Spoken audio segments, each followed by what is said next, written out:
Immediate যারা যারা এই গাছ কাটার সঙ্গে যুক্ত ছিল তাদেরকে গ্রেফতার করতে হবে, এফআইআর করতে হবে। এই ধরনের অপরাধ মাফ করা যায় না, ক্ষমা করা যায় না। দেখুন, আজকে বিশ্ব পর্যাবরণ দিবস আছে। এই বিশ্ব পর্যাবরণ দিবসে আমাদের প্রধানমন্ত্রী, মুখ্যমন্ত্রী এরা দুজনই এটা নিয়ে বড় একটা ড্রাইভ আছে আমাদের ভারতবর্ষের মধ্যে। পশ্চিমবাংলা আগে তো গাছ কাটা হতো, গাছ লাগানো কোনো ব্যাপার ছিল না, গাছ কাটা ব্যাপার ছিল। তো আমরা গাছ লাগাচ্ছি। হালি শহরে একটা সরকারিভাবে প্রায় 250 গাছ এখানে এখন লাগানো হবে। কিন্তু আমি একটা সাজেশন দিয়েছি, বিগত 5 বছরের মধ্যে কত গাছ কাটা হয়েছে, তাদের সবার নামে কিন্তু কমপ্লেন আছে, কিন্তু কেউ গ্রেফতার হয়নি। 100-র উপরে পুকুর ভরাট হয়েছে। এটাও তো পর্যাবরণকে নষ্ট করছে, পরিবেশ নষ্ট হচ্ছে, গরম বাড়ছে। তো এইগুলো যে নষ্ট হচ্ছে, এগুলোকে বাঁচাবে কে? এই ভয়টা না থাকলে কি করে বাঁচবে? গ্রেফতার একটা নোটিশ হয়নি।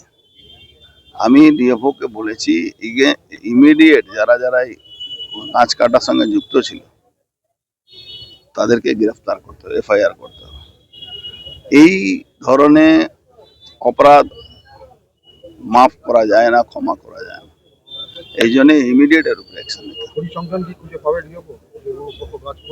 100% কমপ্লেন কেউ না কেউ করেছে। আর একটা সাজেশন দিয়েছি, এসডিও লেভেলে, ডিএম লেভেলে একটা কমিটি করে যারা এই পরিবেশকে ভালোবাসে, ভারসাম্য রাখার জন্য যারা চেষ্টা করে, তাদেরকে একটু টেনে নিয়ে আসতে হবে সমাজের থেকে। যদি ওদেরকে টানা না হবে তাহলে ওরা ভাবে আমাদের কোনো গুরুত্ব নেই। পরিবেশবিদ যারা আছে তাদেরকে নিয়ে আসতে হবে। পুকুর ভরাটে যারা বিরোধিতা করে তাদেরকে নিয়ে আসতে হবে। শুধু রাজনৈতিক কর্মী হলে এটা চলবে না। এখানে যে কোনো পার্টি যদি এই ব্যাপারে যদি তারা ভালো লোক হন, যারা চান এইসব বন্ধ হোক, তাদেরকে নিয়ে। আমি একটা এক্সাম্পল দিলাম কি, ভাটপাড়া পৌরসভাতে ইও কমপ্লেন করেছে 25টা পুকুর ভরাট হয়েছে। কাউগাছি ওয়ানে পুরো মানে কত গাছ কাটা হয়েছে ভাবতে পারো না। ব্যারাকপুর বারাসাত রোডে সব গাছ উড়িয়ে দেওয়া হয়েছে, দামি দামি গাছ উড়িয়ে দেওয়া হয়েছে। আপনি ছাড়ুন, এই আমাদের পাশে গৌরীপুর জুট মিলে কত গাছ কেটে বিক্রি করে দেওয়া হয়েছে, এফআইআর হয়েছে, কিন্তু কোনো অ্যাকশন নেই।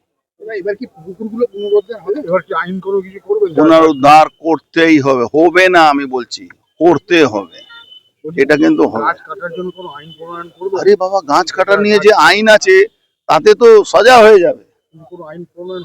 হ্যাঁ, কোনো আইনটাকে প্রয়োগই করা হয়নি, কাউকে গ্রেফতার করা, কার নামে এফআইআর হয়। এমএলএ চেয়ারম্যান যারা ছিলেন তাদের তো বেশিরভাগ ভূমিকা, তাদের বেশি ভূমিকা দেখা যাচ্ছে। ভাই, ওরাই তো পুকুর ভরাটে মালিক, ওরাই তো গাছ কাটা মালিক। ফ্ল্যাটে ফ্ল্যাট। দাবি ত্যাগ এই চ্যানেল কোনো প্রচার করে না হিংসাত্মক, ক্ষতিকারক বা অবৈধ কার্যকলাপ। এই চ্যানেল দ্বারা প্রদত্ত সমস্ত বিষয়বস্তু শুধুমাত্র একটি শিক্ষামূলক উদ্দেশ্যের জন্য। ধন্যবাদ। শুভেচ্ছা টিম আমার বাংলা নিউজ।